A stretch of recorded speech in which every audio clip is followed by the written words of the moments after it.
A large amount of blood suddenly seeped out of an old elevator. What's worse is that the buttons are all out of order. Blood was pouring in from all directions. Seeing that they are about to be submerged, the woman holding the little girl fought to escape from the top of the elevator. She didn't expect the vent to have a few bloody hands sticking out. With so much weight, the elevator was finally overwhelmed and plunged straight down to the first floor. Three young people want to take advantage of the weekend to relax. The story takes place in a lakeside cabin far from the city. To their dismay, Teresa's elder sister, Jessica, has been lying in bed with a health problem. The younger sister is worried about the state of her elder sister, but then a strange scene occurs. The bedridden Jessica suddenly sits up and recites what she is reading, and her voice becomes more and more terrifying. Teresa was terrified, seeing elder sister lose her weight and fall to the ground. She rushed over to check, but the elder sister suddenly opened her eyes, grabbed her by the hair, and pulled off her scalp alive. Caleb, by the lake, saw Teresa's face full of blood,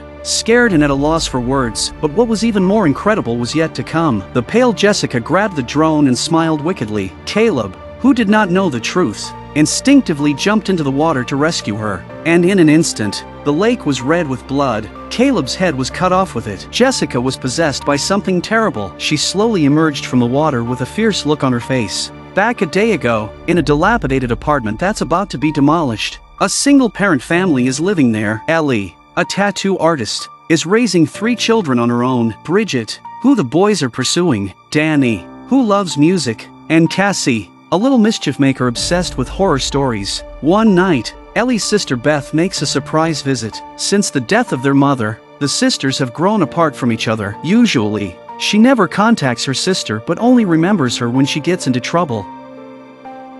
It turns out that not long ago, Beth was tested pregnant due to her messy personal life, so she came to her sister's place. Ellie asked the kids to buy some pizza for dinner. Just as they were returning, an earthquake struck. Fortunately, no one was hurt. The underground parking lot was shaken out of a large hole, and the apartment was said to have been converted from an old bank. Curious, Danny disobeyed and dove into the hole. To his dismay, there was nothing of value here. There were only some old materials and an old vinyl record. Just then, there was a strange sound behind him. A huge statue of Jesus suddenly tilted, and the coffin on the side was hung with numerous crosses, which seemed to be sealing something. The earthquake had just made a hole in the coffin, and Danny reached inside and found a package. After the insects scattered, a strange ancient book appeared. Danny quietly took the book home and imagined using it to make a small fortune and ease his mother's burden. He did not know that the Book of Death had been sealed for 100 years. Its cover is made of human flesh, and the text and illustrations inside are all drawn with human blood. Danny tried to open the book to see what was happening but was accidentally stabbed by the fangs on the text and hurting his hand. The blood dripped on the cover of the book and was instantly absorbed.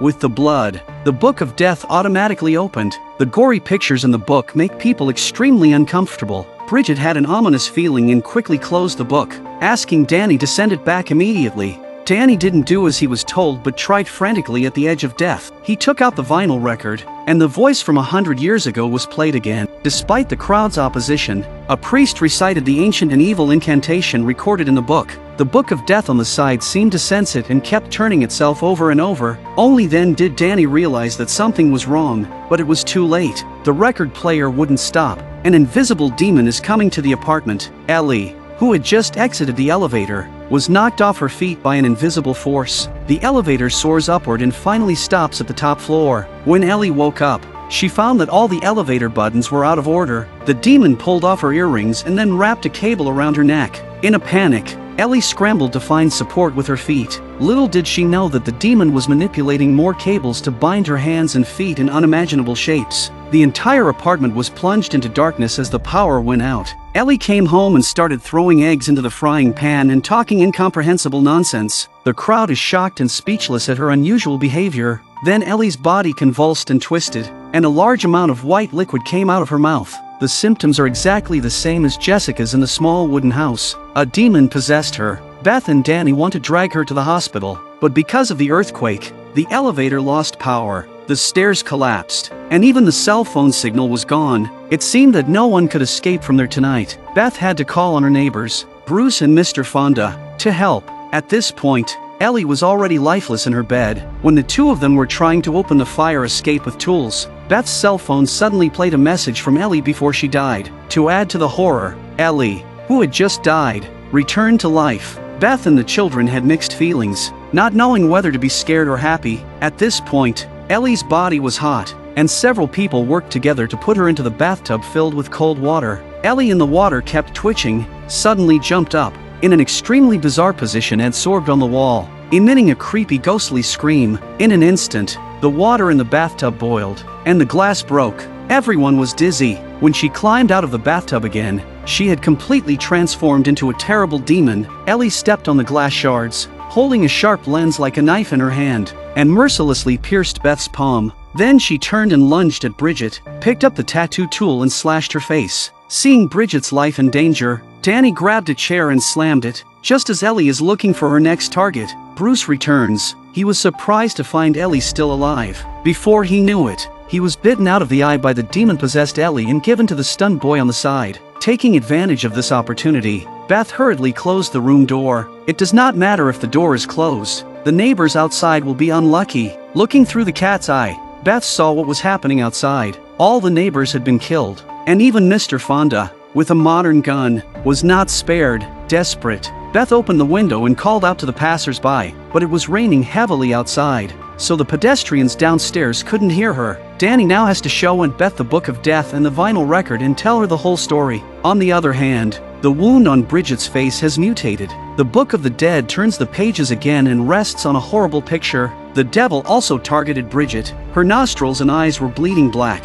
Her belly was churning, and she vomited up a bunch of disgusting worms. At the same time, the demon at the door took on the tone of a mother and tricked little Cassie into opening the door for her. Little Cassie hesitated and opened the door. Fortunately, Beth and Danny arrived on time. They had thought that the nightmare would be over by dawn, but did not expect this night not only sleepless, but also very long. Beth found Bridget crouched on the cupboard, chewing on a goblet, the glass shattering through her fragile esophagus. Bridget quickly rushed over and peeled off a layer of skin from her leg. Beth fights through the pain and hits her with the pan. Danny arrives but is the next target. Little Cassie grabbed a wooden stick with a pointy end and stabbed Bridget through the throat in the nick of time. Amazingly, she pulled the stick out herself and fell to the ground. To prevent her from returning to life like Ellie, they wrapped her in a sheet and tied her to the bed. Taking this opportunity, Beth finds batteries to power the record player and tries to find a way to crack it from the vinyl. The desperate thing is that the priest used almost all means back then.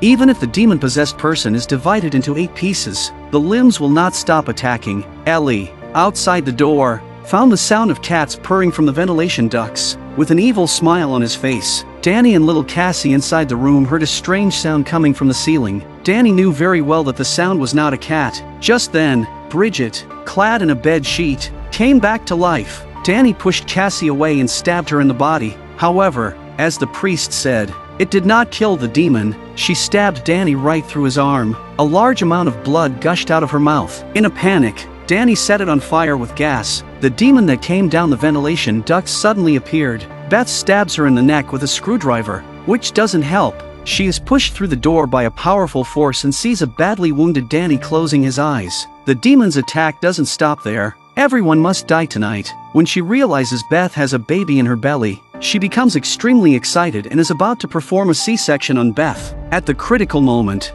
little Cassie throws a pair of scissors out from under the bed, and Beth stabs it directly, getting a brief respite. At that moment, she and Cassie were the only 2 people left alive in the whole apartment. Beth decided to take Cassie and escape with all her might. They tried to break open the fire escape, but it wouldn't open. Beth picks up Mr. Fonda's gun. Just as she was about to use the gun to unlock the door, the demon reappeared. Beth hurriedly turned the gun, but in the panic, only broke the demon's leg. He tried to fire another shot, but a big hand grabbed him. This shot also misses. The demon loses another arm. The neighbors who had been killed had all become demons. They panicked and ran into the elevator. The good news is that the power is just about back on, but the bad news is that the nightmare is not over. The elevator is about to be flooded with blood. Unfortunately, the demons also arrived through the ventilation ducts. The elevator was finally overwhelmed and fell. Here the blood gushes out in a scene that pays homage to the classic horror film The Shining. Beth and Cassie make their way to the underground parking lot and prepare to drive out of there.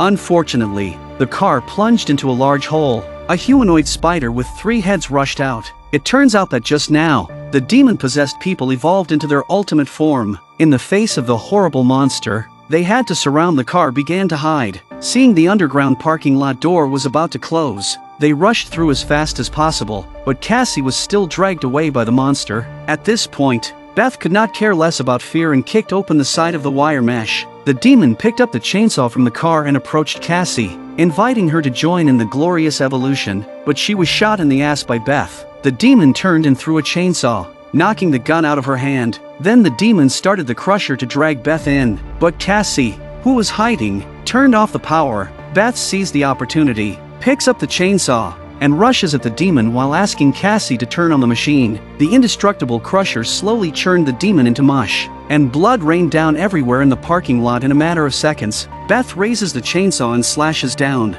sending the demon on its final journey. The two survivors finally left the horrible apartment alive, but it was far from over. Early the next morning, a woman appears in the underground parking lot. She is none other than Jessica from the beginning of the film. The blood on the ground is so large that she is terrified. What's even more terrifying is that the demon hasn't left. This will signal the beginning of a new cycle. Evil Dead Rise is the best horror movie to watch in recent years. The director tells a horror story in 1.5 hours. The whole film is tense, with a strong sense of immersion and pressure to make people's hair stand on end. Tons of plasma is definitely enough. If you also like horror movies, this Evil Dead Rise will not be missed.